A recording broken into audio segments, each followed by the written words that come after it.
Welcome to Lights Camera Barstool, episode 111. You got me here in Blade Runner, New York City, and you got Gooch over in Chicago getting ready for the dozen, which airs later the day of this recording. Oh no, it already aired. Well, the day of this What are you talking about? the day of okay, this the day of recording, this recording. yeah. If you're listening to it now, it's already out, so go watch it. Yes. Because the spoilers will be all over the timeline. Sorry, but it's just going to happen. Yeah, just be prepared for that. So it's one of those things. Like I think almost not in the same vein as like that, as if the dozen's in the same vein as like primetime television. But like when people would bitch about Game of Thrones spoilers or something, you know what I mean? Like as it was airing. That was the worst. If you're a Sunday night drama on HBO, the spoiler list Monday morning. That is the rule. Like realistically, you shouldn't be on the timeline on Sunday night. If you're watching an HBO show like that, like any kind of premiere television, you're watching along or you're just going to have to wait. Yeah, exactly. To be part of the discourse or however you want to call it. But yeah, make sure you check out the dozen if you haven't already. But we do have a couple news things, and then we're going to do a draft of we're calling it like apocalypse dystopian disaster movies, just to kind of play along with this whole giant smoke haze that's I'm looking at outside my window right now. I got sequestered into the bedroom today because my girlfriend was like, I have an actual meeting for actually important stuff happening. So you have to go to the bed. You have to go record in the bedroom. I was like, yes, ma'am. And now I'm stuck with everyone seeing that I have a too high TV on the dresser to the right of the bed. It's definitely close. It's on the edge of being too high. Here, I'll give you for reference. It's up there. Oh fuck! It's really high. It's really high, and it's to the side of the bed. We just didn't have a better spot for it. Like we don't have enough vertical space across from the bed, but it is what it is. It was a free TV, so wasn't going to bitch about it. Yeah, what is that? A Roku Sanyo? It is a Roku. Yeah, it's a very good call. I know my TVs. That's the $180 TV from Walmart. Yeah, this one very free. Thankfully. All right, let's talk about Game Time, the exclusive ticketing partner of Barstool Sports. Created by fans for fans, Game Time is the ticketing app that makes it easier than ever to score last-minute deals on tickets to sports, concerts, and shows. Plus, they guarantee the lowest price. Got a whole bunch of stuff happening this summer. It's festival season. You got Drake, 21 Savage, Luke Bryan, Taylor Swift, Chance the Rapper, Mets Yankees games. You got all sorts of stuff happening this summer. Make sure you go and check something out. I used it for a Yankee game last year. Used it to go see Panic at the Disco earlier in the last summer. So much fun, and it's so easy to use with the Game Time app. They have the biggest last-minute price drops, and they can be found for the seats that you thought you could never buy. The purchase process takes just 2 taps and 10 seconds. Once you buy your tickets, they're delivered directly to your phone. No printer needed. The app allows you to easily share tickets with friends as well via text so that you can get into the game seamlessly. Skip the hassle and enjoy the moment. Download the Game Time app or go to the website, enter your email, and redeem code LCB for $20 off your first purchase. Terms do apply. Download the Game Time app, go to the website, enter your email, and redeem code LCB for $20 off your first purchase. Terms do apply.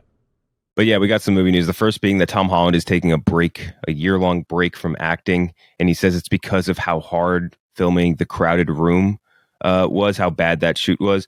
And that series, by the way, is getting panned, like pretty much across the board. Like everyone says like the same kind of thing, which is like Holland is good, but the show sucks, which like that's rough. If you went through a shoot that's that hard, one that's like debilitating to you as an actor, and everyone's like, yeah, he's really good, everything else about it is bad, that just sucks, man. That stinks.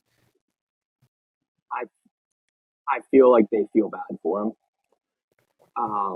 Because he has clearly just had, he's had a couple things that have been good, I guess, like Devil All the Time, pretty solid, right? I like that, yeah. Very smaller role, but good. But outside of that, good Lord. I think his brother is his agent too, which is not it can go either way when you do that kind of thing, and I think it's gone the other way.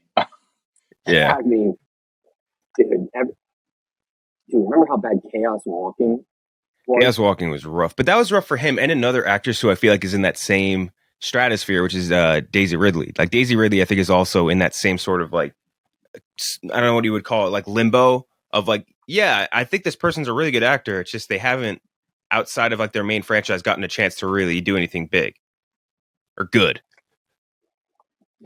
That's tough. And he's like, yeah, the film was tough. It's not like, it's very clearly getting to him. Yeah. Hold on, by the way. You said my mic sounds weird. Yeah, it's a little underwatery.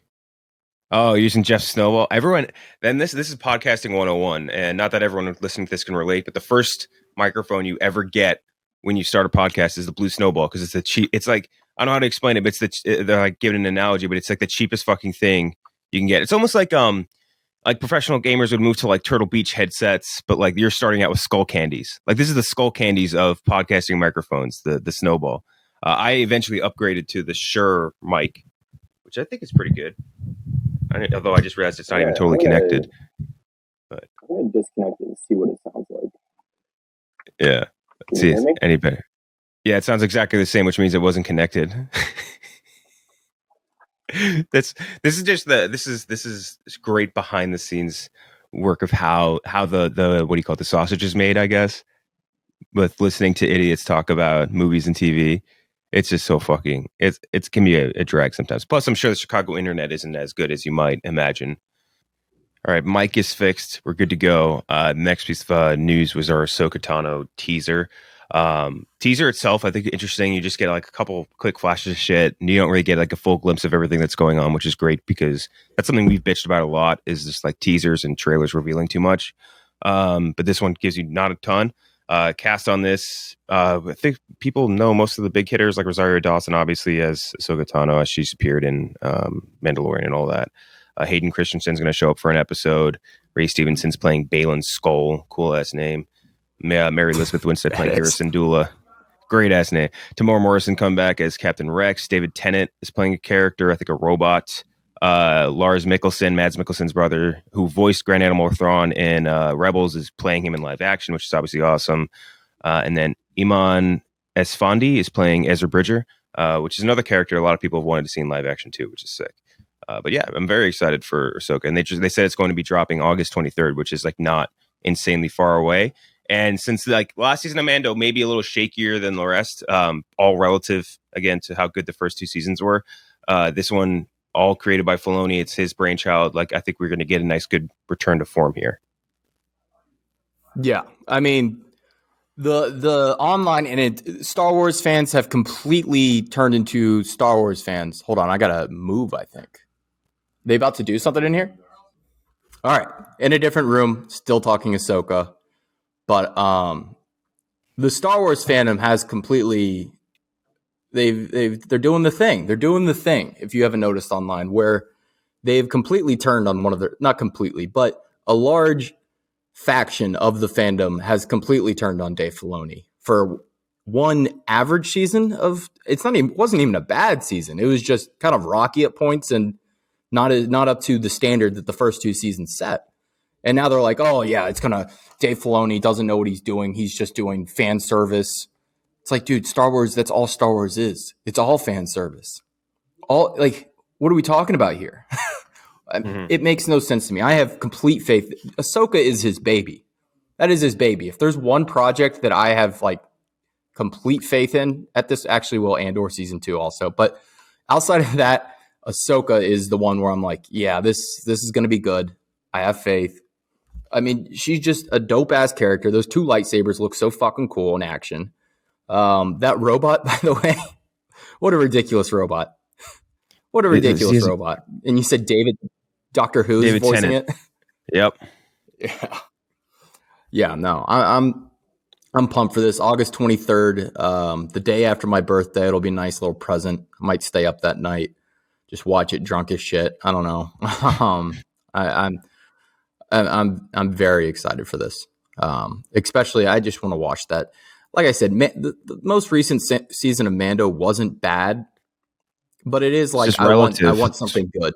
Yeah, it's just relative, you know what I mean? And that's why people, I think, freaked out. But yeah, Ahsoka, I think it's like you said, like this is a character he would never fuck up, you know, for Filoni for many reasons. Like he doesn't really fuck up ever, and maybe you could say like the Mando season 3 might have been affected by the fact that he was doing Ahsoka around the same time, and a little bit of a split focus. But like he wouldn't fuck up Ahsoka. I that's just like that literally is his brainchild and a character that he knows is beloved by so many people, and one that's really like shouldn't have worked. You know what I mean? Like when you consider what the Star Wars fandom is, and like just like as far as like a general fan base goes, numbers demographics wise, like he's like, hey, I'm going to introduce a young teenage girl to accompany Anakin Skywalker on his adventures during the Clone Wars, and on paper, I never would have imagined Star Wars fans connecting with that. And over time, it just worked, which is crazy and awesome. And I'm very happy that he's able to get this in live action. So, and I don't think he'd fuck it up. I agree with you. Just no way. Do you? How much of Thrawn do you think we get? Do you think it's a like end of season, like you finally get the confrontation at the end of the season, or do you think there's a confrontation like episode 1? I feel like he's going to want it to be like. Yeah, I think he wants it to be like cat and mouse. If I were to picture it in my head. There we go. Are you a big Ezra Bridger? Are you an Ezra guy? I didn't like him when I first started Rebels. I liked him more as it went on. It definitely, that's another thing. Same thing with like Ahsoka. Like at start, I'm just like the Punky Brewster kid. Like I'm just not into that sort of thing. You know what I mean? And but then over time it gets better, and I enjoyed it more. I always liked. What was his master's name? Kanan or Kanan? Kanan Jarrus. Yeah, that guy Freddie was dope. Prinze Jr. Forgot about that. Do you remember he gave us that fucking that fake fucking news bite of, what was it? That Filoni had directed that scene in Rogue One, and just every single person that worked with Rogue One was like on our ass about it. We're like, we don't know. He just told us that. Like, if he's lying, don't come in our throats over it. We should what we should start doing with all of our guests that come on the pod is just like do 2 truths and a lie. Like, give us 2 truths and a lie from your career, and then we just cut the lie and like put it out. Yeah. You're like, look what they said, and just let people fucking go ballistic, because that news did go crazy. But yeah. So anyway, next one. They announced after, and this is I guess a little bit of a spoiler for Across the Spider-Verse. So, but like not really. I don't know. Whatever. But yeah. So in Spider-Verse, there's a sequence that was really funny. It was a little Lego sequence. And it's just kind of like a really quick, like bang bang thing that they only went back to, I think, 2 times. And they announced yesterday that it was created by a 14-year-old kid named Preston Mutanga.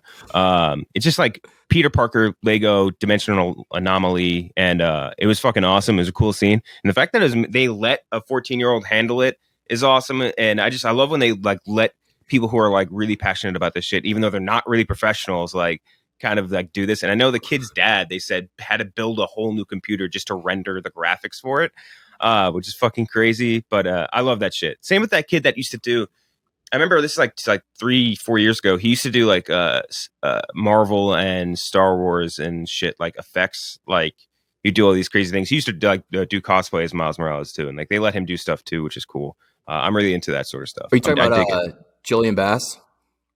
Yeah, I think you're right. Yeah, I think that's talking about Jillian. Yeah. Shout out Julian. He actually he listens to the pod and follows us. Yeah, he was awesome. Cool guy. But yeah, no, the 14-year-old thing, very funny. Did you see like what the kids said about like working on the project? Like apparently this was not like, you would think you get that project and you stop working on any schoolwork. You just I would give up on school and be like, this is what I'm going to do. Fuck everything else. No, he said he would work on it after his homework. And like he worked on it during spring break of this year and like finish it up like very recently. Did it all in Blender. It's not stop animation, which is like the typical like Lego thing. But he fucking crushed it. I mean, that was one of the funniest gags, and if not the funniest gag in the whole movie, was "You're one of our best, Peter." Little noises. Yeah, dude, the noises were so good. I forgot about that. Holy shit. Very funny and just cool. You know what I mean? It's like a cool fan moment. It is. I mean, I wouldn't be surprised if we see way more of this shit moving forward. Obviously, like you brought up, Julian Bass, who's worked with Marvel and Star Wars. They also had the I'm blanking on his name, but the guy who did he redid the Luke CGI.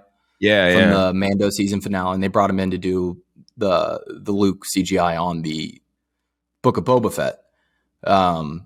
like there's just so many talented people online, especially in like that world, like the graphics, like and video editing world, that like why not just pluck them from the internet? Like why not? Especially kids. Like kids have so much time on their hand. Don't have to pay them. What if you didn't get paid? Super fun. Yeah, never pay them. Super creative. Just never gonna pay it. They and that I feel like that always works better. Like this video editing type of kid that you pluck, or like creative mind kid versus like who's that fucking Canadian dunker guy that they try to get in like a G League? Do you know what I'm talking about? Oh yeah. I forget, Scorpion or some shit. I don't fucking know. But whenever they try and grab like a street baller or like a street football guy, like it really never works out. But like the editing dudes, always. Yeah. Or like trying to pull like Addison Rae and put her in a fucking movie like that. Come on. No, I feel like that's a totally different animal. Fuck that, man. The fact that like she's getting chances over people that like, I don't know, fucking earn it, or like Bella Porch or whatever, like that shit. It fucking grinds my gears, as a fucking old man would say. Also, I didn't see it on the rundown, but Spider-Verse, or Beyond, the third one, that movie's not coming out next year, is it? I don't think so. Their quotes, it's slated for March, but their quotes are like, oh, it's not close.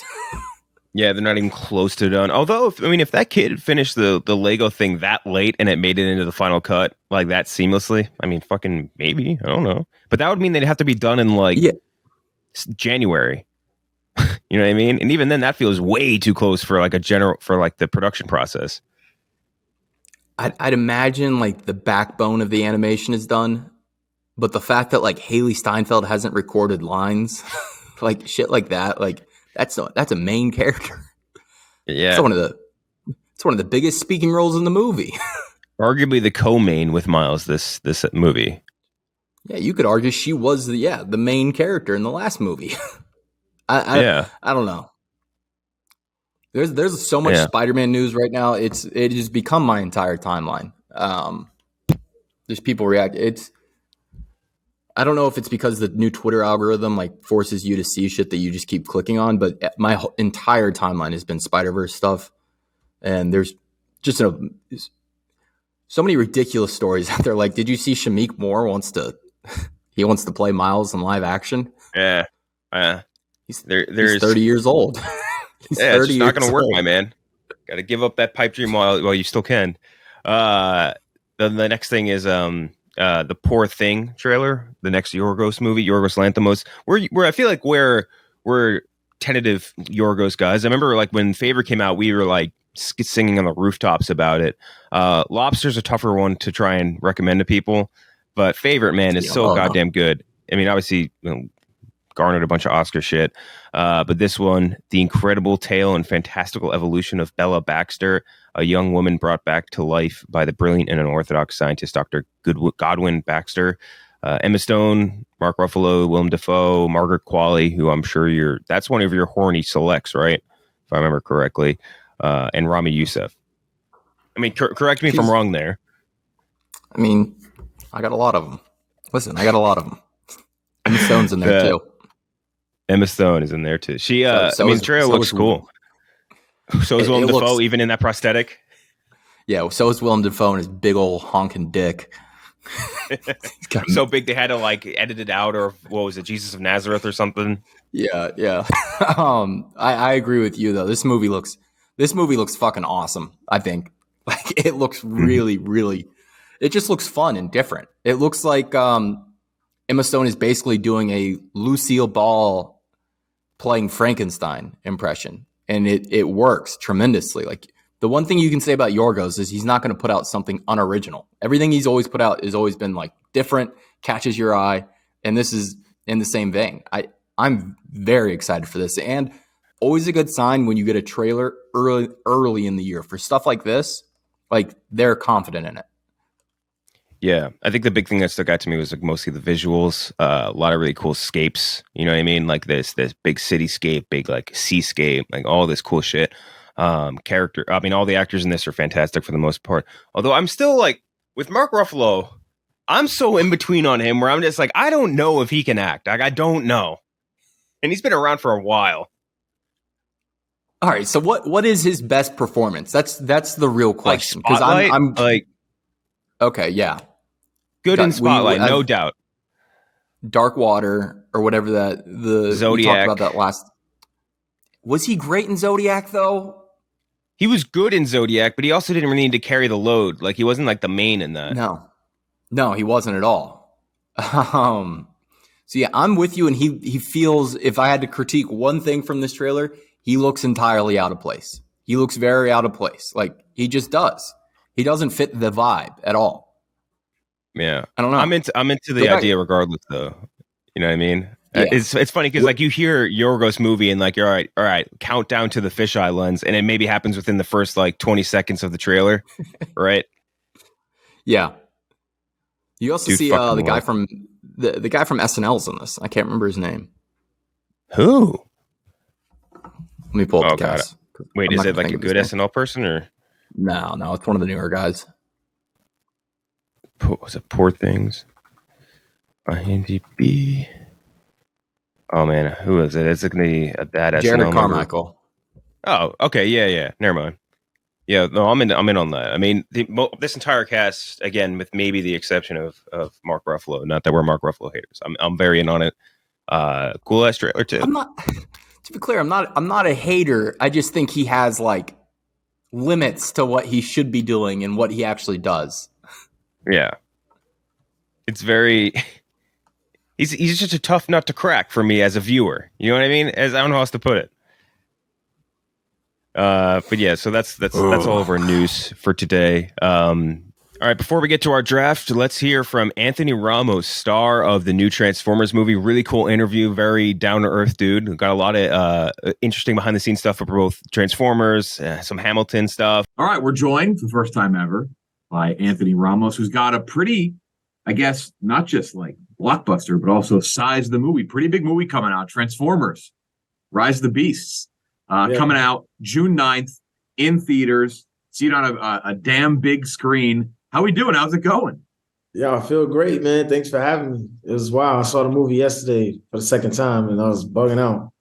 It's got to be okay. So this is really your first lead big time role in an experience like this, like with these giant, computer animated, I guess also creatures and robots and stuff.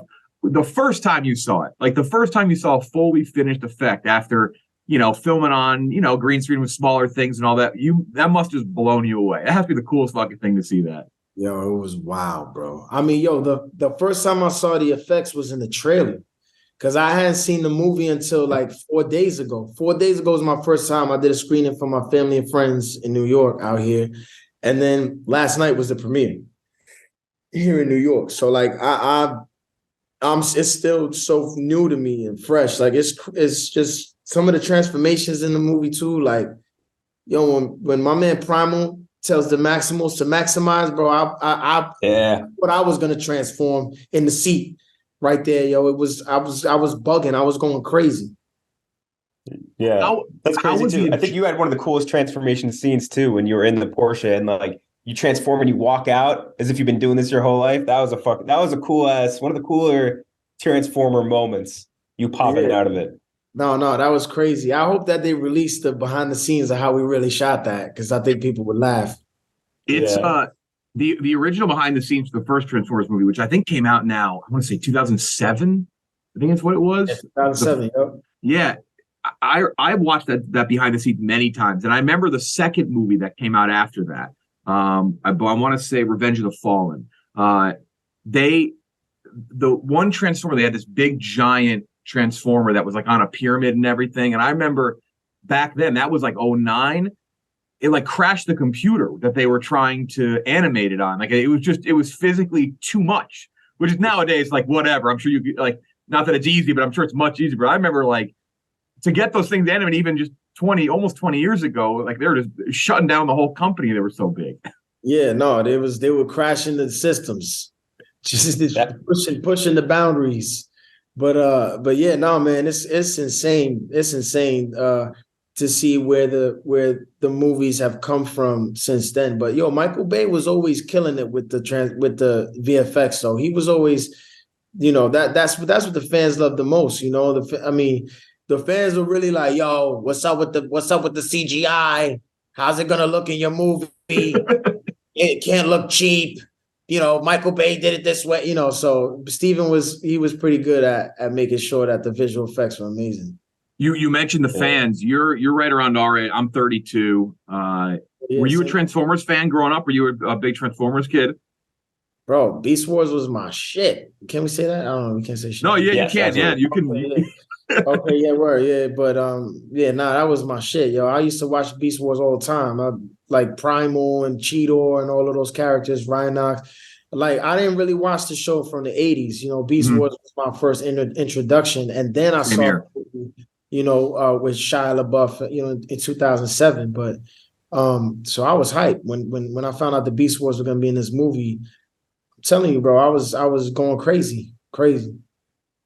That has to be one of the coolest parts about this movie to me was the soundtrack. The soundtrack in this movie was absolutely goddamn insane. It was so good. So many just like 90s hits. Every time one hits, especially like we were in my screening, every time a new one hit, the whole audience was going like nuts. They're like, oh, they got this going. Oh, they got this going. Especially in some of the big moments. I don't want to spoil anything, but there's like a big one towards the end where it hits just such a cool way. Was that all present while you're filming? Was Steven like, hey, look, we're going to get this song here. We're going to have this song here. Hey, we're going to have like, I don't know. I feel like because it was like a character in the movie, the soundtrack, if that makes sense. Yeah, well, one of the scenes that Steven knew early on that he was going to have, I think, he picked the songs as he went, but like the scene where you introduce my character to Wu-Tang, to the Wu-Tang track. It was dollar dollar bill, y'all, like, just really like that vibe. The soldering iron, yeah. Yeah, like that he had that in his mind for forever, for a long time. So he even showed me, even in the early cuts, he's like, yo, look, so he plays the song while the scene's going, and I was like, yo, it's crazy. He's like, yeah, no, that's so he already had that in his head, but the soundtrack it plays a big part in this movie, man. You just see people's heads bopping while on the car chase on the Williamsburg Bridge. Like, you could get with this or you could get with that. That energy, bro. Like, it's insane. It's insane. Even the way he set it up, where Reek grabs the tape and he's like in the car. He's like, yo, I got something for you. He's telling him to do breathing exercises, and I'm like, yo, like, I'm not trying to do no breathing exercises. He's like, you know what? I got something. He puts the tape in, and then you just hear the boom, boom, boom, boom, boom, boom, and it just it sets it up, It was so cool. There's a guy next to me. I think he was from Brooklyn. He came into the screening. The second, like, you guys referenced it from Brooklyn, he gets up. He's like, yeah, Brooklyn. And every time a song plays, he like gets up. He's like going nuts with all of it. I feel like having a hype man in one of these opening weekends would be huge. Paramount, you should shell out, get some hype men into the theaters to go. They got to start paying some hype men. Get them out into the world. What are we doing out here? Yeah. What's your job? You scoop popcorn? Like, no, I'm the theater hype man. I go for all the blockbusters. I'm the dude. I start the applauses. I start the laughs. Man, I get the vibes going. He was helping with the exposition too. Like, Bumblebee shows up, he's like, Bumblebee! Like, everyone was just going ballistic with it, man. Let's say you get your own personal Transformer. What vehicle would you want it to be? And a nickname too, if you got it. That new Porsche is crazy, bro. The new one they got, the new 911 is I drove that joint in LA on the track. I was like, this is insane, bro. The power. But I'm driving this Dodge Ram in I'm shooting twisters in Oklahoma right now. I'm like, yo, that engine on this shit is crazy. This shit is fucking like, I'm like, yo, wow. They like, 11 miles to the gallon. I was like, nah, you know what? You keep this. Give me a smart car. Yeah, give me plug some shit up into my wall, man. Did you pick up some new driving skills too? You feel a little different behind a wheel now that you've kind of commanded a Transformer? I didn't drive that car once. I ain't drive that shit one time. You can't tell people that. I feel like you got to be like, yeah, I did drove the whole car. I did all my own stunts. So I've been telling people that the whole press tour. They're like, what do you mean? Like, I was like, I got a driver's license and everything for this movie. I didn't even have my license. I went to. That was my next question. I was wondering, like, did you have one before? That's pretty common, obviously, in New York. Nah, bro. I had just gotten my permit for a different movie because my permit expired. So I went back and took the test, got the permit, thank God, for a movie where I had to pull up. I just literally had to pull up in front of somebody's house. And I had to have somebody in the back with a license. Because legally, you got to have somebody in the back. So when we shooting the scene, they had to have somebody in the back of the car, so we don't get in trouble with the cops. And then next thing you know, I get transformed, and Steven is like our director, Steven Capel, was like, "Yo, can you get your license for this movie?" I was like, "Yeah, I could try. Yeah, sure." And I had already been taking lessons in Brooklyn, so I went and did the test in my mom's car. And I got like the last appointment at the DMV, or an appointment opened up because there was apparently none open. And then finally, I passed, and I came back to Montreal to shoot the film, and then I didn't drive once. I love the idea of you, like, maybe showing up like a driving school, being like, okay, what are you? Oh, I'm 16, just trying to get my license for high school. What about you? Yeah, I'm 31. I got to drive a Transformer, so I need to. No, that's it. That's exactly. And I mean, she could not be more. And I didn't even know if I passed. Like I do the parking. I get in here. I was a little wide, so I'm like, oh shit. But I'm like, I got enough space to pull up, so I'm gonna go. I was like this. I pull up a little bit. Whoop, whoop, whoop, hit that shit. I'm like, nah, I killed that. We definitely got that. And then she's just writing some shit down on her pad, not even looking at me. Why is this experience so intense right now? I'm like, I'm just trying to get like, why is she treating me like I'm getting like interrogated or some shit? Or like, this shit feels crazy right now. The energy in this car is bananas. I was about to put the radio on or some shit just to loosen up the vibe. And she's like, she's like, don't forget to check your blind spots. I'm like, all right, thanks. I'm like, did I pass? She's like, can you pass? It's like, why you didn't with that? I remember I did it with 3 of my friends at the same time. We all was a very mean and driving instructor, and 3 of us passed, and our one friend didn't, and we just ripped on him for the next like 3 months when he couldn't drive. It's a terrifying experience.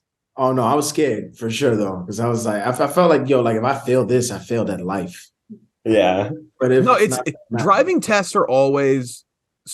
Any situation in a driving test is always worse than anything you'll have in life in a car. I feel like any situation that was replicated with me on the road back when I'm from Austin, Texas originally, like driving on the highway in Austin, I'd be like, this is driving though my whole life. It's never as that stressful as when you're like, then you got the teacher like the double pedal in their seat. It's the worst.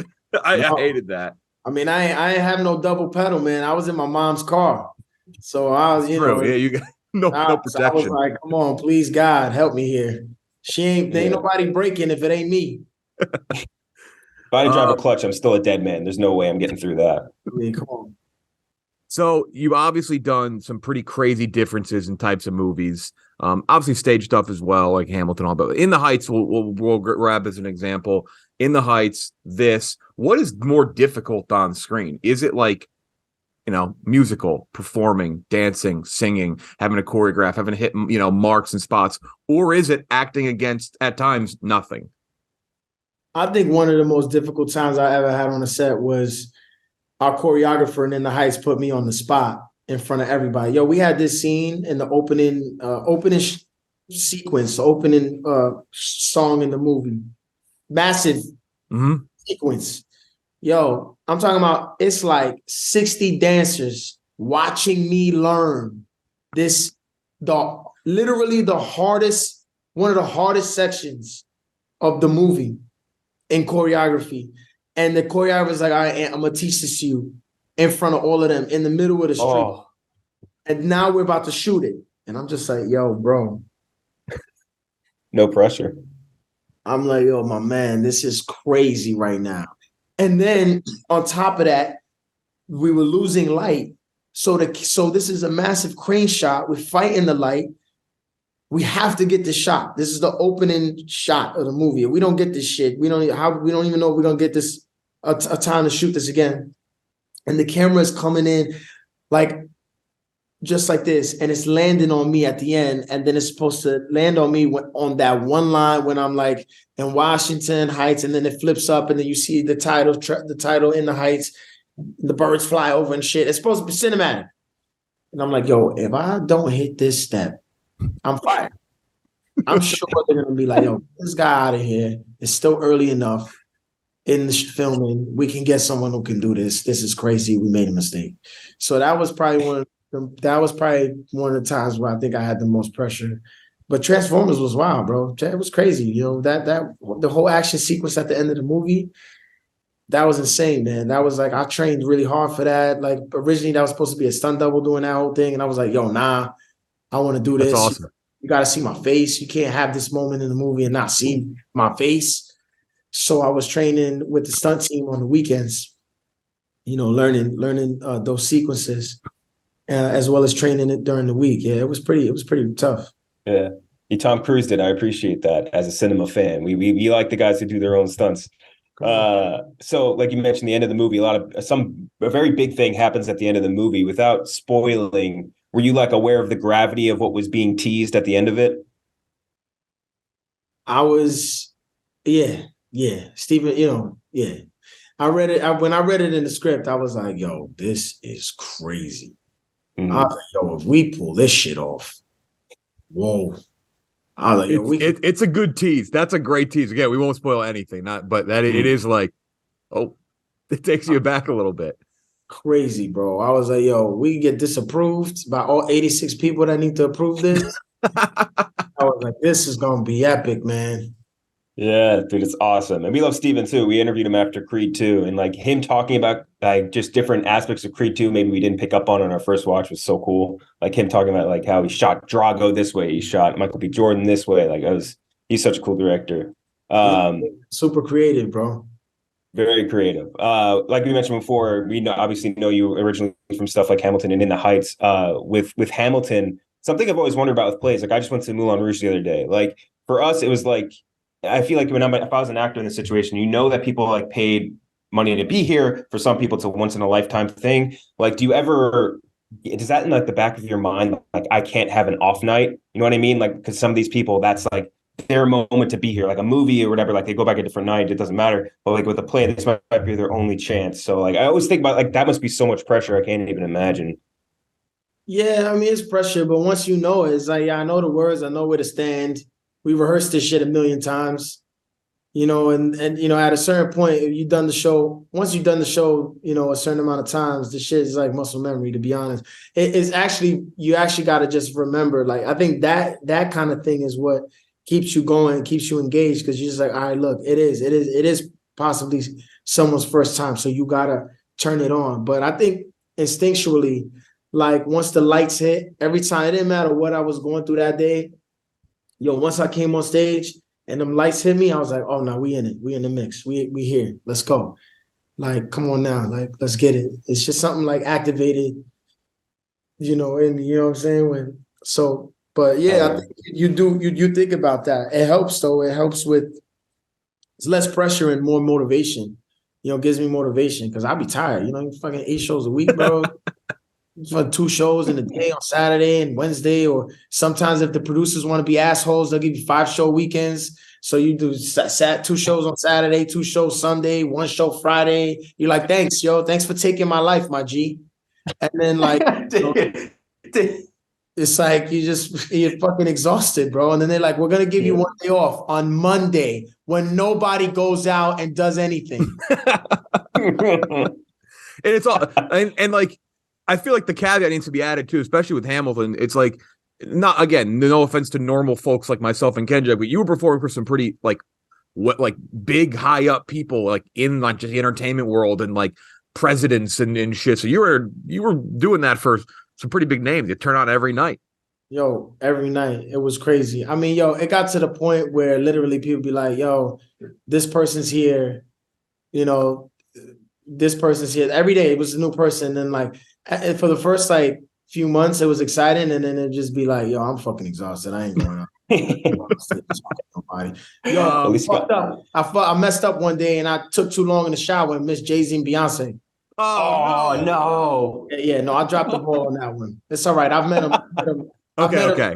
But I bet you take quick showers now, though. I bet you're just in and out. You never know. Not even gonna lie to you, bro. You would think I live in there, bro. I be meditating up in there. I reflect on my. Oh yeah, you got to see. It's the best place. Hand on the wall, just like this.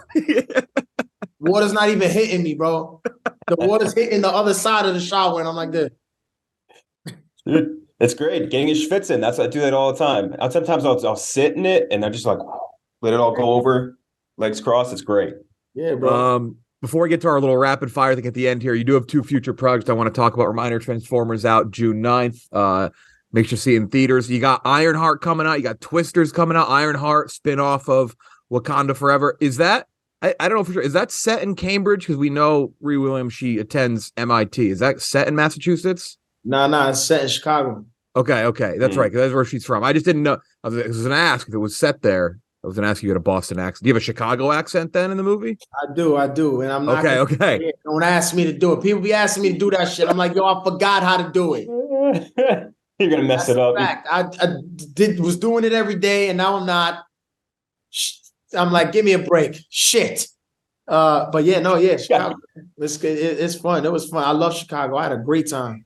So much fun. Gotta help Ironheart. I'm trying to think of how to say it with the full Chicago accent. It's a tough one. And funny enough, we're shooting Twisters in Oklahoma.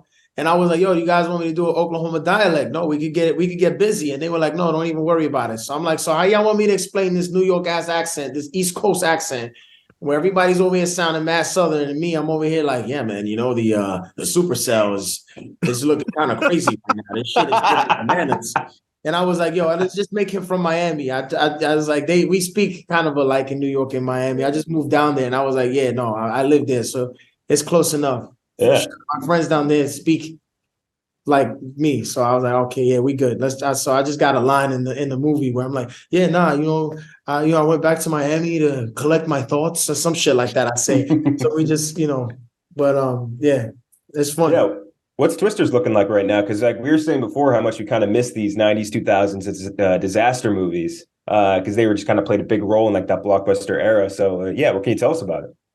Yeah, well, Twisters is fun, man. It's a good time. Like Daisy Edgar Jones is one of the best actors I think I've ever worked with in my life. And Glenn Powell was absolutely killing it.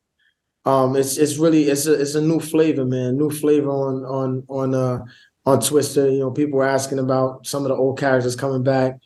I don't know anything about that. I just know the script that I've seen and the story that we've come up with is that they already had, and we're still working on it. We're still kind of, the scene work is ongoing. We're really like, and especially as a writer's strike right now. So we shooting from the hip over here. Pretty exciting director too, Lee Isaac Chung, who did Minari, which was fucking amazing a few years ago. Great movie. That guy, I promise you, bro, Lee Isaac Chung is a fucking visionary, bro. Like and it's like the quiet storm, no pun intended. Like the dude will come in and he'd be like, "Can you try it?" It could just start blinking. Can you try it? Like, just hold back a little bit. That's all he'll say. Just something that sounds so general. But then when you do the shit, you're like, wow, that was the key to the whole scene. That was you unlocked, or he'll just give you one word switch. And you're just like, damn, bro. Like, and I'm like, how are you so dialed in like this?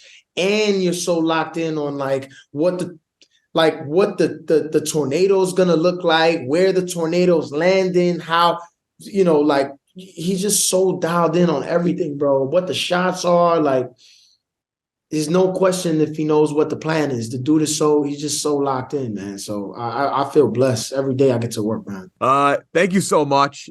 Rise of the Beast. Transformers is one of those franchises that just slots into the summer blockbuster season. It fits like a glove. Go check it out. Biggest screen you can possibly see. Best audio you can possibly hear. Anthony Ramos, thank you so much, man. Good luck with not just Twister, from Chicago to Brooklyn to Oklahoma. Your movies that everywhere. You're just all over the map. Come on.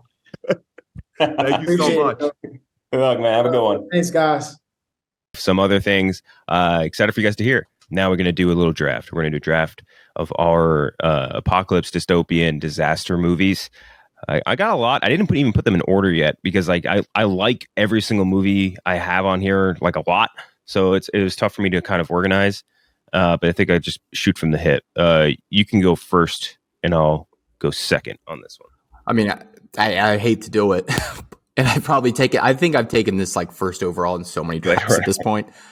Yeah, it's Blade Runner 2049. I mean, it just is, and I'm not gonna like sit here and go over it, like because I've done it so many times now. I just love the movie, but the cityscape of New York City right now looks exactly like the desert in Blade Runner 2049. It is remarkable how similar they actually look.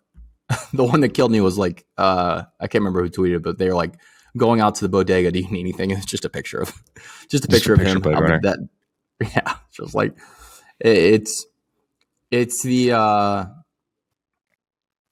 like the first Blade Runner obviously set the gold standard for what sci-fi should look like in that sphere. And I think this did the same exact thing, which was a tough ask to do. Like, can you follow up an all-timer? And I think it did it perfectly. Like, the visuals truly are just, it might be the most beautiful film I've ever seen. I mean, in terms of visuals, it's shocking. I wish a theater would put it back on screen. I never see it happen. I see the original Blade Runner come to screens occasionally. I think it's playing at the IFC Center in New York City actually this weekend, but you never see 2049 like put back on screens, and I really wish they would, because I'd pay $40 to go see it in IMAX. Yeah, it is kind of, I like how you put it that way too, because like that movie really was the first one, and there's been a few of these throughout the cinema history, like benchmark movies in sci-fi. Like The Matrix is another good example. Like there's a lot of movies like that where it's just, this is the gold standard for the next 10 years. Like you want to be able to match what they did in this. And even then, like 30, 40 years later, some people can't. But yeah, that's Blade Runner 2049. Plus Ana de Armas, which was a good idea. She's a revelation, some would say. So they need to bring back that. They need to bring back that TikTok trend where all the girls are dancing like the one. That trend was very funny because I was like, are they dancing like the hologram from like it's only in the movie for 2 seconds. For 2 seconds, maybe. If that. Maybe. And like it became a trend for some reason. A movie that I doubt many of the people doing the dance have actually seen, because it's not like a big critical or not big commercial success. Like, I don't know. Yeah. It's very funny to me. Bring that trend back. Yeah. I won't be opposed. I saw the behind the scenes of that happening.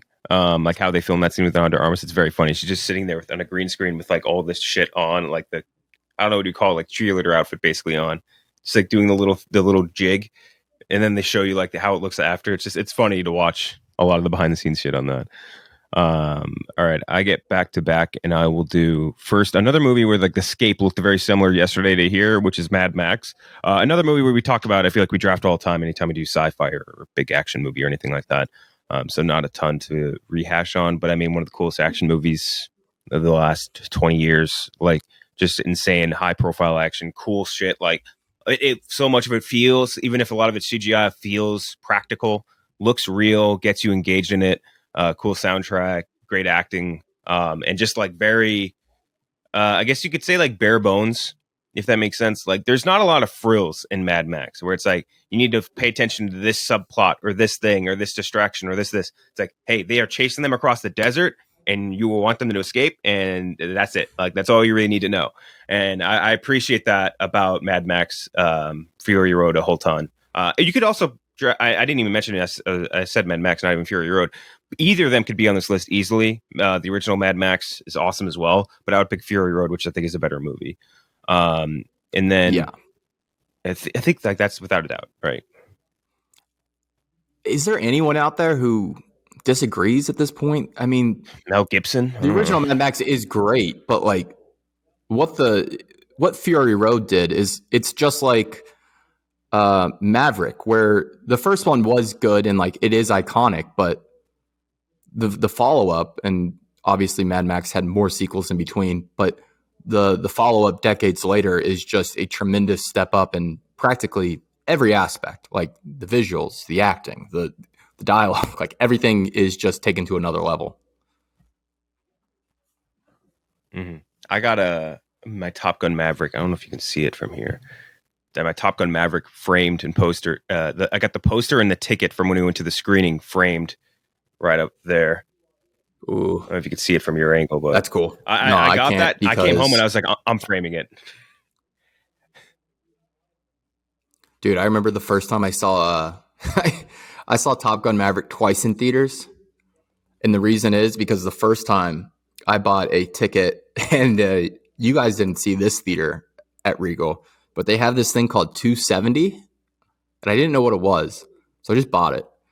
And I was like, all right, I'm going to do this, because it was like, I mean, the theaters were packed for that movie. And I was like, all right, well, I can get a good seat in this theater. I come in, it's like, all right, screen at the front. They have screens on the side of the walls. Oh, like you're in like a multi-monitor setup? Yes. It was one of the most nauseating experiences of my life. Like, because it's the most ridiculous, like, theater idea ever. Like, I don't know. That and the 40X is worse. I think if you go to a 40X movie, you're a psychopath. The thing that, like, moves the seat while you're watching it. I think you're a psychopath if you do that. This is almost as bad. It was insane. Do you remember the last episode of The Bracket? People were trying to convince me that snoring in a theater is basically acceptable. I was so mad when they were like, "Oh, you're just trying to get some sleep. Just trying to get some sleep. Trying to get some Z's in, dude." If you snore, don't sleep in public. Snoring is one of, like, it's like just a disgusting noise. Like, it's a truly vile sound.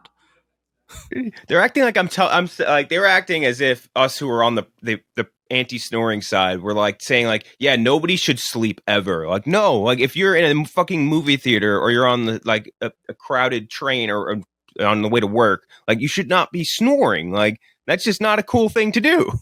You're disturbing everyone. How different is that from fucking like the music people? Whatever. This is getting too much of a bracket argument. I'm still pissed about that. My next. I mean, they just expose themselves as snorers. Is what it was. Like they are clearly loud snorers, and that's why they were getting so defensive about it. I was like, what are we talking about? Do not snore in public. Don't snore on a plane. If I sat next to someone who snored the whole flight, I'd just poke them. I would poke them awake. Yeah, because you actively don't want them to do what they're doing, which means you don't want them to snore in public, which was the whole point of the argument. But anyway, the next pick I have is a movie that makes me cry every time I see it, which is Children of Men. Children of Men, I think, is one of the all-time great dystopian movies. Clive Owens, in my opinion, he has a lot of really good movies, although he also has a lot of bad movies. He is like I think that's my favorite role of his. A lot of other actors in it that are really good as well, just in smaller roles, like Charlie Hunnam. It's like one of his very, very small role. He's a white guy with dreads in that. Very, very interesting. Chiwetel Ejiofor, a couple other really good actors as well. But there's just a really good, like, I don't know how to put it, like, but a grittiness and like a realism of the way that they portrayed a dystopian world, like in the future, where it's like, hey, this is obviously like in the near future, right? Like, but like it also feels real. Like so many movies where they're set in the near future, it just doesn't look anything like feasible within the next 50, 100 years. But like this just looked like a slight tinge different than how it currently looked in, I forget what year the movie came out, like 2006. Just a little bit more advanced. And like just exactly how society at least in my head, would break down with that exact sort of scenario with the whole everyone being sterile thing. And then that scene at the end of it where he does the walk down the hallway, it's every time. Tears every time, dude. Kills me. I got to be honest, I have not seen this movie. I do know it's an Alfonso Cuarón banger, so I probably should watch it soon. So yeah, I think a good pick. Based on just going off paper, good pick. Let's see. I want to see Julianne Moore. Yeah, almost 2027. Michael Caine plays like a pothead weed dealer. If that gives you, he's like a hippie weed dealer. All right, that sounds awesome. And it rocks. It's really good. Charlie Hunnam, Danny Huston. Yeah, classic American military and/or senator actor. And then who else? Ed Westwick. Yeah, the fucking creep from. Oh no, Chuck. Yeah, the creep. both in the show and in real life. But yeah, he's a very minor role, like barely in it. He's a creep in real life. Yeah, didn't he get he got hit with something big, if I remember correctly. Yeah, I mean, if you have a whole tab, if you have a whole tab on Wikipedia for sexual misconduct allegations, that's rough. But anyway, so I have Mad Max Children of Men. Now you have back to back. Yeah, you can't have a whole tab, man. It's rough. He really was just Chuck Bass in real life. I know. Which, by the way, have you ever watched Gossip Girl? Yeah. Very recently. If you go back and watch that those first couple seasons, you're like, this guy's should be in jail. By episode 1, he's just you're like, holy shit, this guy is terrible. There's there's teen drug use. That's one thing. He's just a sexual assaulter, an assaulter.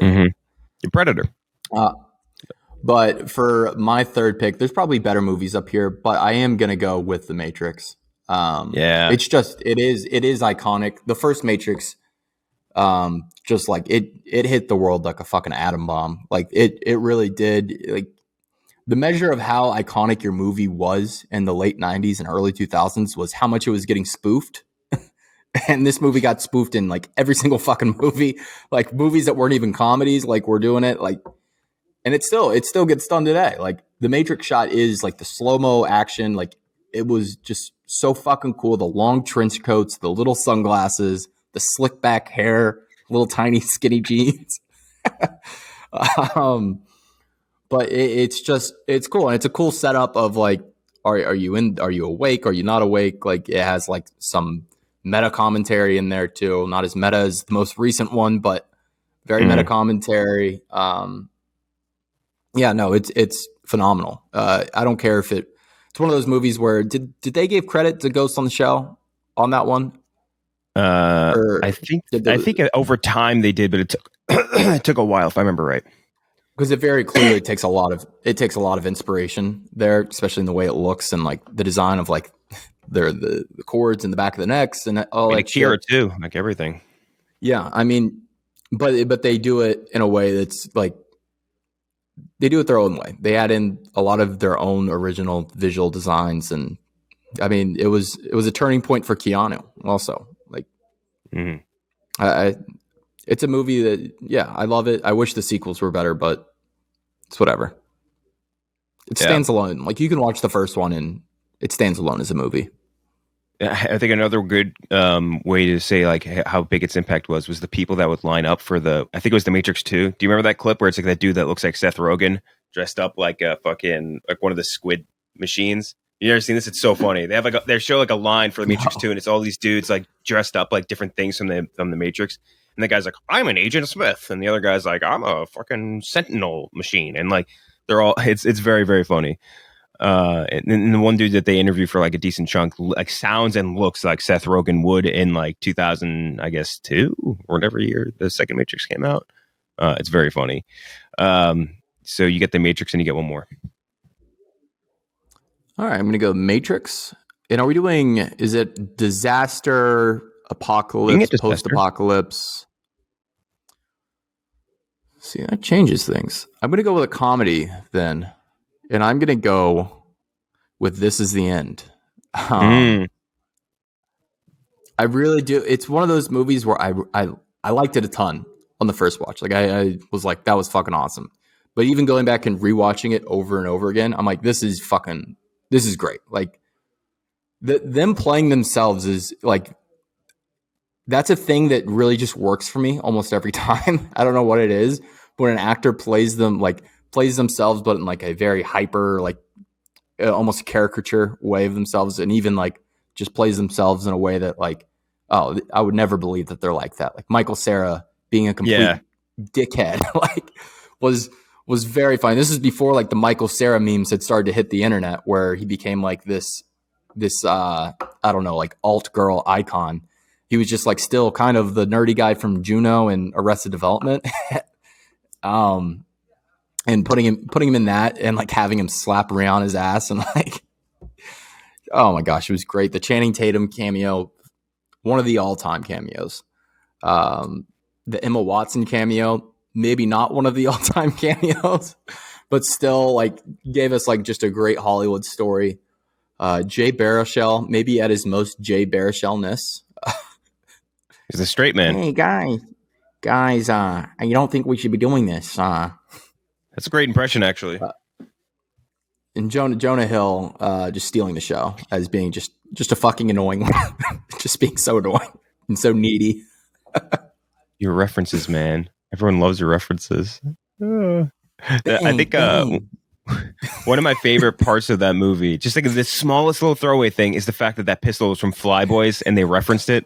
Like, this guy I stole this pistol off the set of Fly Boys. Like a movie like 3 people saw, but like I just love little shit like that. Yeah, that's just it. Really is just a thing that works for me every time. I don't know.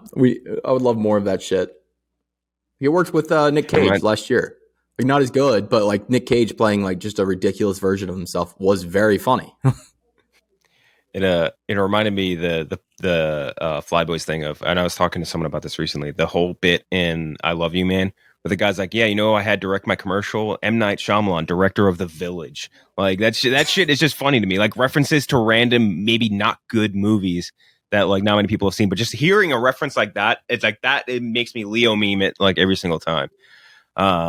Okay. Now I have back to back. I'll start with 28 Days Later. I think 28 Days Later is one of my favorite sort of dystopian future, like zombie too. Like even though they're technically not zombies, I hate that fucking bullshit. Like if you're a psycho human, basically, like you're a zombie. Sorry. Yeah, like same thing with The Last of Us. Like they're infected. They're Walking Dead is what they are. Like they're zombies. Mm-hmm. They're zombies. They're no longer humans. They're animals and humans. You're a zombie. But 28 Days Later, I think, is one of my favorite. And that's one where that they put a lot of effort into making that feel realistic, especially with like that whole scene when they're in the center of London and they actually shut down all the traffic in London and made it up to look like it had been deserted for a long time. And like that makes it feel more real. A lot of good actors in that too, like Cillian Murphy, obviously coming in Oppenheimer soon, Brendan Gleeson, Chris Eccleston, I think, and Tandy Newton? Yeah. No, it's not Tandy Newton. It's someone. But they have a lot of really good cast members in that, and I think it's really well played. Great ending, great music too. I wish I remember who did the music. Danny Boyle, I know directed, but I forget Harry Gregson Williams or something like that. That's one of those British composers did it. Great music, great theme, like the slowly escalating thing, where it's like dan dan dan dan dan dan dan dan. It's a great theme. But yeah, 28 Days Later. When we talk about like best directors working, why does Danny Boyle never enters that conversation? I feel like, and he should. It's like he definitely should, right? Let's go through it. Danny Boyle filmography, because I'm curious. Besides the ones I know recently, because I know he's done bad ones, like in the last decade. Let's see. Even like something like Yesterday, like. Yeah, you could say it's bad, maybe a little bit of a letdown, but I still enjoyed the hell out of it. Okay, so like Trainspotting 2, not great. Steve Jobs, very good. Great. Slumdog. Trance, like Trance was not. I see. I never saw that. 127 hours, solid. Slumdog Millionaire, great. Man, and then like Sunshine. I like Sunshine a lot. Also, that's a great movie. More people should watch. Great sci-fi space movie. Millions. 127 hours. The Franco movie. Solid. The rock climbing movie. I mean, he's got a lot of good to great movie. Yeah, he's got to do more stuff. But I do like him a lot. I think, if I remember correctly, Robbie Fox interviewed him for something. It might have been yesterday, but I remember Robbie Fox interviewed him for something. I think a few years ago, which is just random. But. We got to get him on so we can just do our Liverpool bit. Liverpool accents with him. Yeah, I'm sure he'd love that. Hey, rate this. This will be fun. The next pick I have is The Road. Another one of the all-time great. dystopian movies. Viggo Mortensen's so goddamn good in that. It's just unbelievable. And that's one where it's just like the less you see and the less you know makes you more interested. I fucking love The Road. That's also I can't remember what movie you brought up. Or you brought up The Lobster earlier, where you're like, that's a movie where you can't. I like it a lot. Can't recommend it to anyone. The Road. The Road is one of those movies where I'm like, you might like the sci-fi dystopian disaster like genre. The Road is dark. It's a dark. It's a very dark movie. And the book is even darker. The book's incredible. And yeah, no, that's a great pick. That's a truly great movie, but holy hell. Depressing. Tough one to watch. Tough one to, yeah, I agree with you. Very tough to recommend. I'd say that's 28 days later.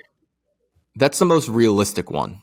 I feel like if we did get bombed the hell out of like nuclear disaster, like what would it actually look like? Like what would society be like? I think that kind of captures it. Wow, I can't speak. Captures it better than Jesus.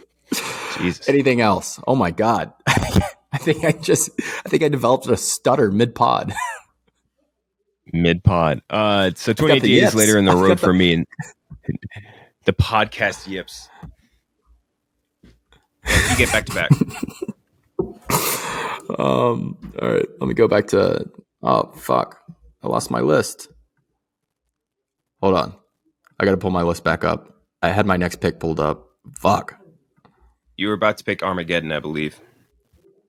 Listen, Armageddon's dumb as shit, but it does. I was not being sarcastic. It deserves a mention here.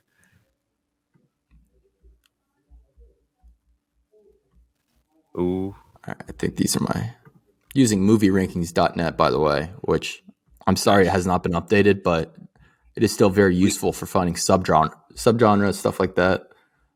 Yeah. To the people that keep asking us about that, don't ask. There's just assume it'll never come back, and you'll be. Sorry, go ahead. There's better movies out there, but I'm gonna take Dread. Again? Yeah, no, okay. I'm into it. Listen, you've taken it in like 3 drafts, and I finally want to be the one with it on my draft graphic. I want to have Dread. I want to be the one with Dread. I think me and you might be the number one Dread guys out there. The movie fucking rules. You guys have so goddamn good. All right, so the aggregate score is, I was wondering why it's at 78, and it's because Jeff gave it a 70. What a fucking idiot. Boo, bozo pick. Bozo grading. That's a terrible grade. Listen, Dread, and I don't know how that movie wasn't a bigger hit. Like, looking back on it, like, it came out at the right time. It really came out in 2012. So comic book movies were like in full swing. Like, people were already on board. They're like, all right, this is a new thing. Everybody, this is going to be the blockbuster thing. I mean, decently sized cast. It's not the biggest cast in the world, but there are some stars like Carl Urban. He was a well-known name at that point, or at least decently well-known. Hetty's in there. And then the soundtrack is just dubstep, which is 2012. What else were you listening to? You're listening to fucking Skrillex. The slow-mo shots, like the visuals. It's such a cool movie, and there hasn't been really anything else like it since it came out. And I can't think of anything else that really compares to it. It's so unique.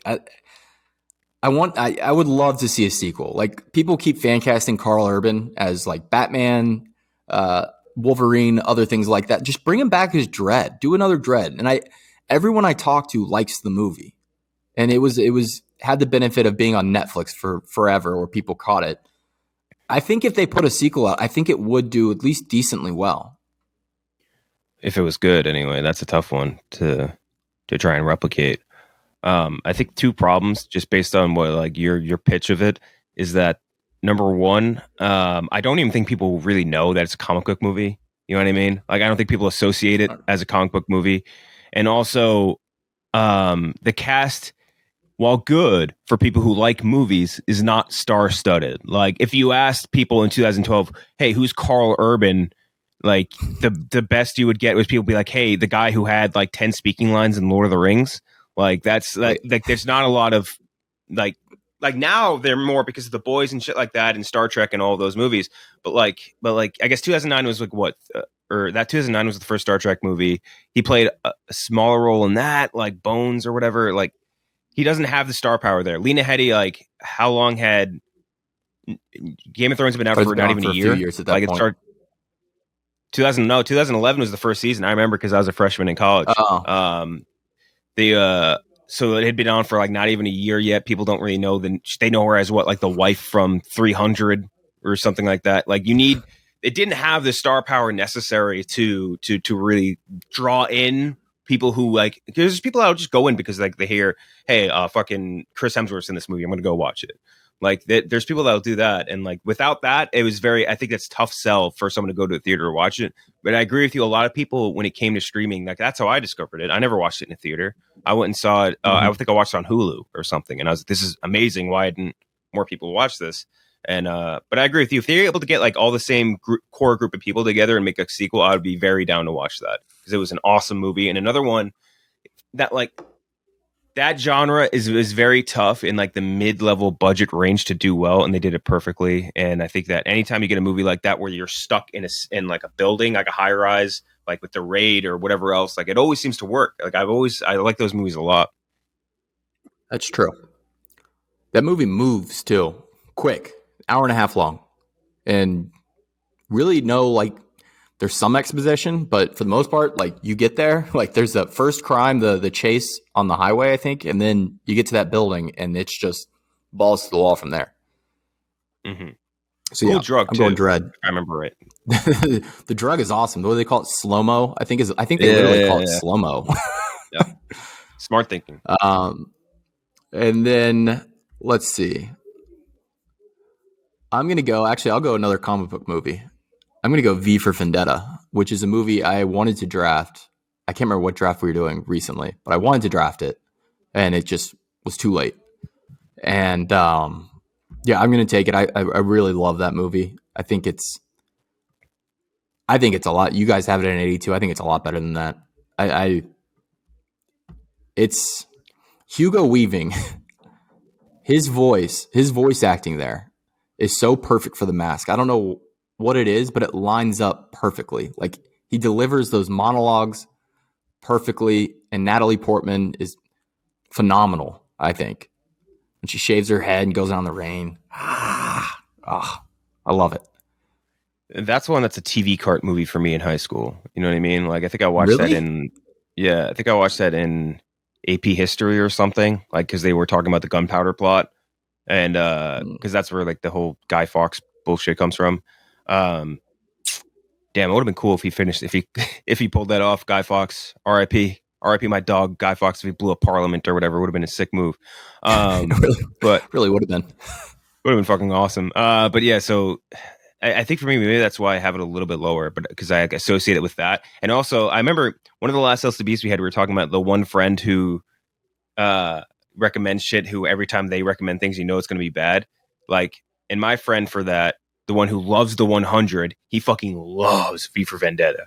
He loves V for Vendetta. It's like one of his favorite all-time movies. And we're always just like, that's just an okay movie. Like, that's a solid movie. It's not the best movie or one of the best movies from that era. It's a great movie. And the 100 is a great show. So your friend has some spectacular taste. Your friend is a genius. It's so bad. It's so bad. It's unbelievable. But V for Vendetta, that's your last one. So for my last one, I got a lot on the board. I guess we could do some honorable mentions before I pick. But like, I Am Legend on here, Snowpiercer, Day After Tomorrow, that is an all-time TV cart movie. Speaking of, like, that one I watched in school probably 100 times. Armageddon, we mentioned before, original Blade Runner, Idiocracy, which I think just came to a streaming service somewhere, but I love Idiocracy. It's so fucking funny. Still to this day, Mike Judge banger. Really is. I didn't even think of Idiocracy. Yeah, and that's a great comedy to have in here. It sounds stupid. It's so fucking funny. Plants Gatorade. Yeah. Water? Go like away, from I'm the toilet? Dude, that Star character, Fox, like the lowest hanging, just the lowest hanging joke you could make. Star Fox. So you know what they make stupid. Fuddruckers butt? They made Fuddruckers butt fuckers. Like it's just like it's so simple, but it's so good. Fuck, man. Now I kind of want to pick it. I was gonna pick Akira instead, but like, fuck, man. Now I really want Idiocracy. This is. Fuck, I'll take Idiocracy. Fuck it. Why not? I'll pick one I like a lot. Yeah, I mean, I love Akira. It's one of my favorite sci-fi movies, but I love Idiocracy. It's just so goddamn funny and just stupid. And do you remember like the ending of it too, when like the pimp comes out of the like the time machine or whatever, and he's like, "Oh, I'm gonna find this hoe," and like just like walks on through the street. Like it's just so stupid, but it's and Justin Long in that too as the doctor. I forgot Maya Rudolph plays a hooker in that movie. I forgot she's a hooker. Yeah. Completely forgot that. Oh my god. Carl's Jr. owns your kids now. You're a bad mother. Like it's so fucking funny. They go to Costco. He's like, "Yeah, I went to law school here," and it's just so perfect. All right, so our teams: you have Blade Runner 2049, The Matrix, This Is the End, Dread, V for Vendetta. I have Mad Max, Children of Men, 28 Days Later, The Road, and Idiocracy. Good teams. Very curious where people go here. There's a good mix of like prestige and stupid on these too. We're very very interested to see how the vote goes. This is also a genre where like a movie can be bad, but can all like we talked about it with The Day After Tomorrow, but like objectively. None of it really makes sense if you like kind of step back and you're like, this plot doesn't add up.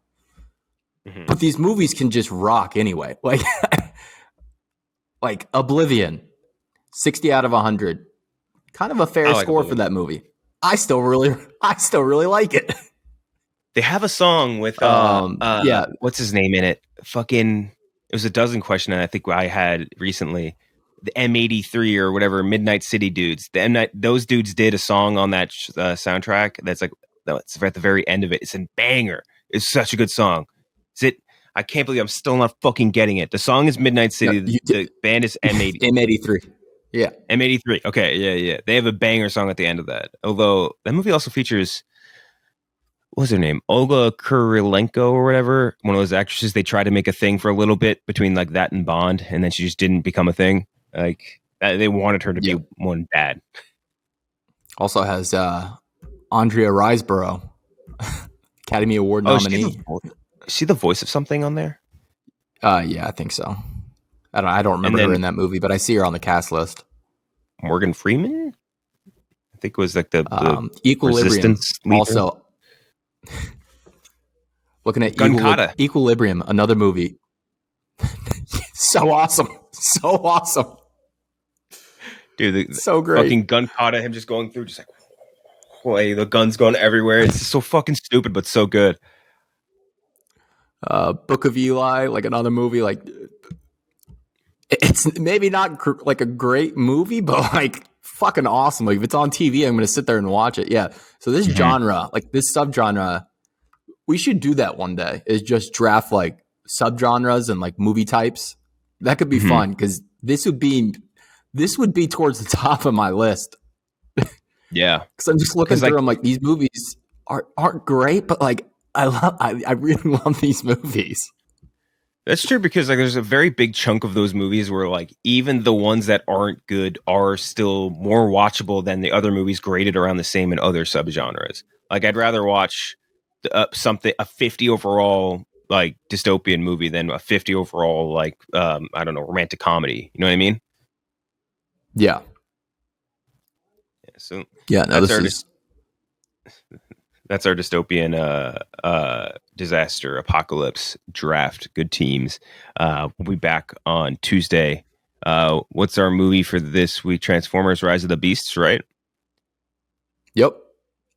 Yeah, and I can talk about it now, and I'll just say I enjoyed it a decent amount. Like it is probably it's probably my third favorite behind only the original and Bumblebee, which I have tied for the same score. It's like just behind that.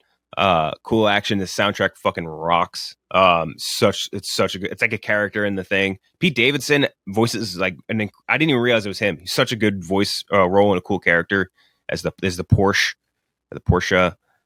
Transformer Mirage. Very cool. That's like the main. That's like his main guy, right? Yeah, his dude. I really He's very like cool. That car. Cool Transformer. That's the one shot they keep using where like the car is like driving and then it like turns and he like steps right out of the car and the car transforms behind him.